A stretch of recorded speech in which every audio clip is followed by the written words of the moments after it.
everyone, let's talk a little bit about hierarchy in design today. So as you can see, I'm in Adobe Illustrator and I'm going to make a new document to start out. And I'm just going to make a 3 by 2.5. I want to make sure that the orientation is set to landscape, one artboard. I'm not going to have a bleed. I'm going to change it to CMYK if it isn't already there, and I'm going to click the Create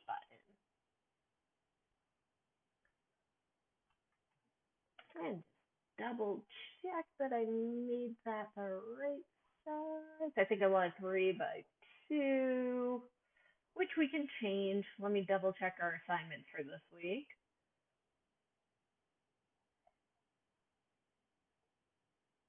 3.5 by 2 inches. Whoops. All right, so we can change that. If you accidentally make something the wrong size, go up to File, Document Setup, and you want to click Edit Artboards because there's going to be times where you put in the wrong size and why start over from the beginning.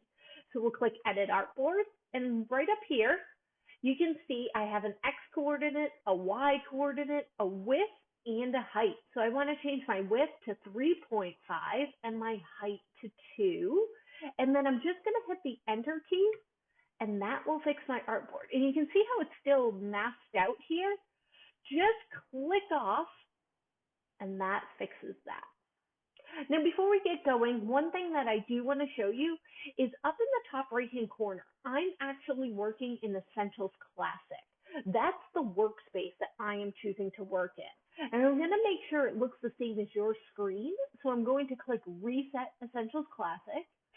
And it does look fine. Another thing that I like to do is I do like to add a ruler in when I'm designing. It makes it so much easier to keep things lined up.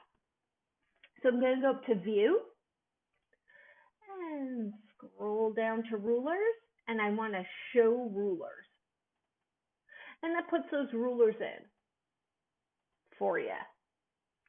Now, the reason why you might want to have a ruler is you don't want to design something right to the edge because it's very hard to read. And there's a chance when it goes to a printer, it's going to get cut off. So a good rule of thumb is to give yourself a good, healthy margin against the edge of the page.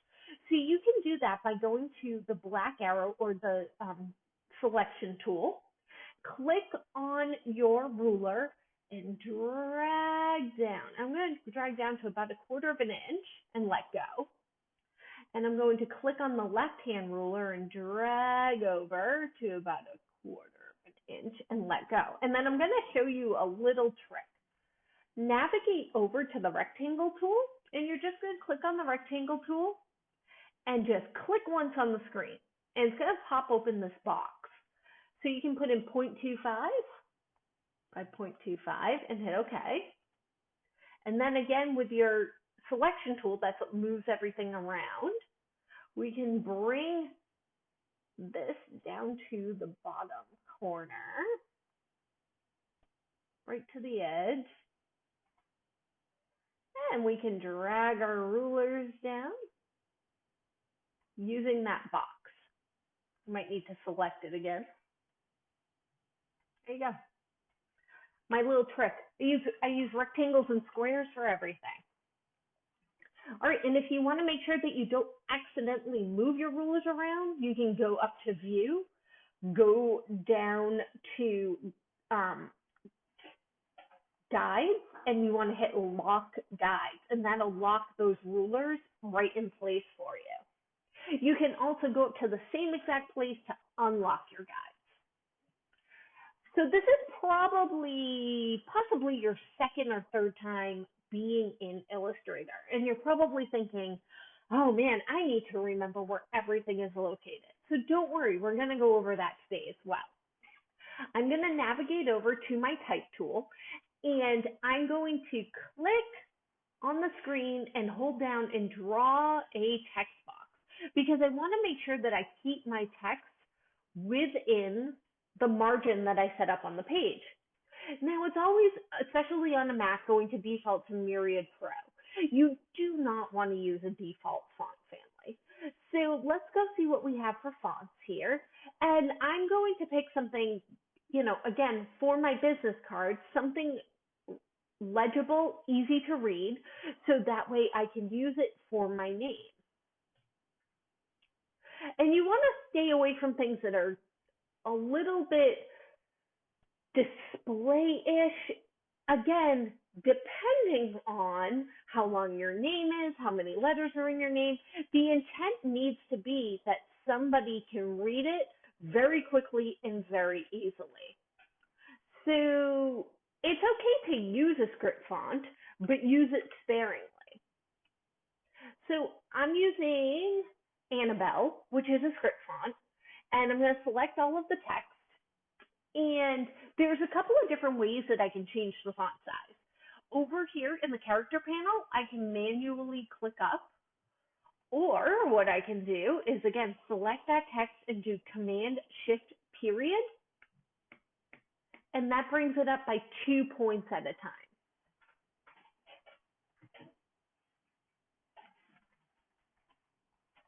I can add my name. And maybe I want my first name to stand out a little bit more than my last name. Well, what I'm going to do is I'm going to, again, draw another text box. And maybe plop it right about here. I'm going to change my font. This time I'm going to use Futura. And I'm going to change it to condensed medium, but I want to bring that font size down. And I'm just going to put in my last name. And maybe I'll justify that text. This would be another good time to use a ruler, because I want to make sure I've got everything lined up. And I kind of want to visually line it up with the curve of the N right there. There we go. And we've got my name. And you can see I've started to add some hierarchy in my text. The word Shannon stands out more than the word McNamara, because some people might have a hard time saying my last name, and it's pretty long. So I want to make sure that, they know that they can just call me Shannon and see that name right away on the page. Because let's make this actual size. What stands out? Shannon. Now let's take a look at what else should be on your business card for this week. You would want the title, graphic designer, and your website, so yourname.com. So again, this is a great time for me to think about hierarchy. I want them to know I'm a graphic designer. Well, what if I embed the word graphic designer in a bar, and I'm just going to work in black and white right now. So I've got this nice bar going across, and I can kind of drag it out to make sure it goes all the way to the edges. And let's see, I only want to use 2 fonts. So for graphic designer, I already have a script font on the page. I definitely don't want graphic designer in a script font. So I'm going to stick with my Futura, but I'm going to center it. I'm going to make the font color white, or maybe like a nice kind of silvery gray. And let's open up this panel by clicking on those dots there so I get more of my options. I'm going to change it to all caps. I'm just going to say graphic, whoops, make sure you spell it right, designer. And maybe you do something even like this. So I got to open up that text box a little. And I'm purposely running it outside right now because I have an idea. Watch out, everyone, I have an idea. And I'm going to turn this, instead of that steely gray, I'm going to turn it to white. Make sure get that selected. And white. Still looks gray though. Come on. So I've got my swatches panel.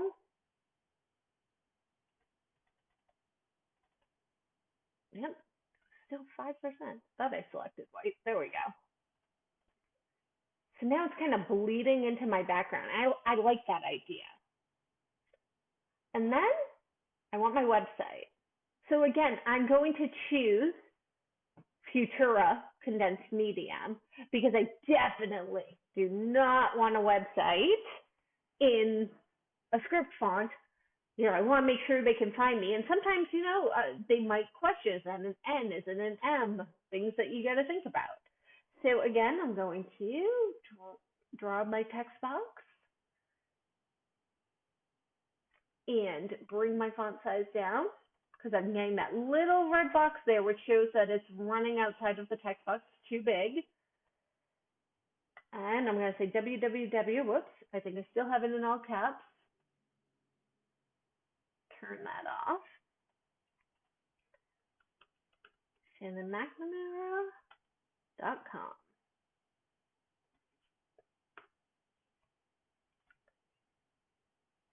And to turn it off, Command 1 makes it the actual size it is. And I'm going to hit Command and the semicolon to turn off my brackets. And bring it back up. Maybe do something, just select my name. Maybe make my name just a little bit bigger. And this a little bit smaller. 1, 2, 3, 4. That a little bit smaller. Might need to make the text box a little bit bigger. People know to put the www and the .com in, although they might not know if it's .com or if it is, dot something else. And I might even want to do something where even bigger, kind of bleeding it off purposely bleeding it off.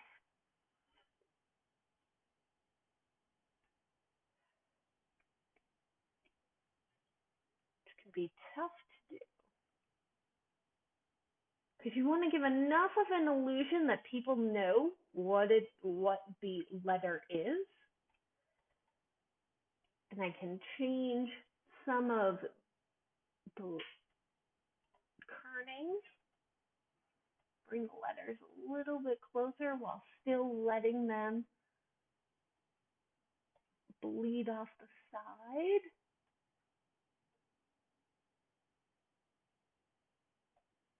It should look intentional. It should not look like it was a mistake. See, right now I don't have enough of the G bleeding out where it might look like it's a mistake.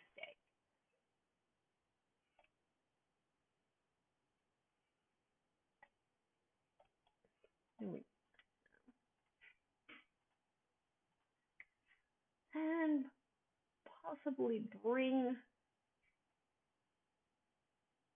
this box in a little as well.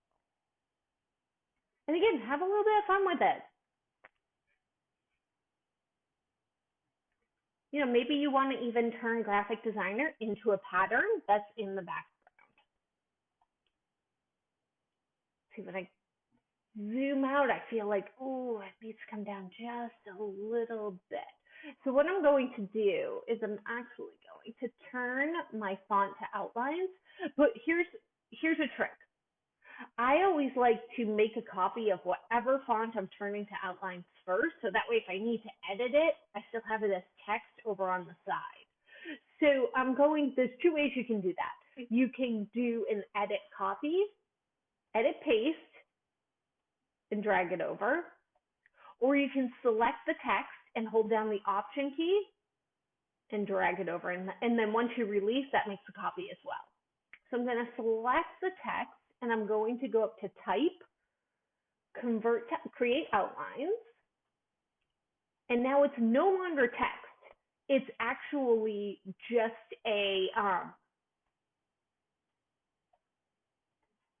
the same as our rectangle. It's just a shape now.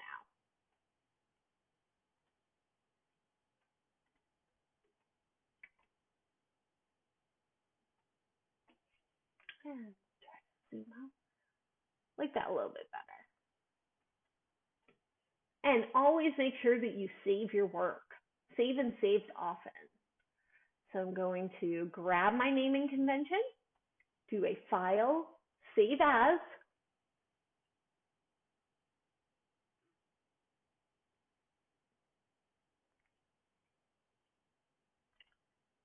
find your folder for this week.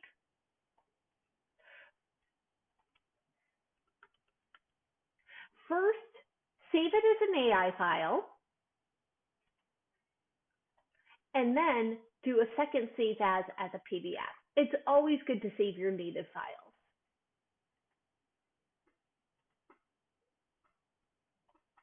And be sure to proofread your work.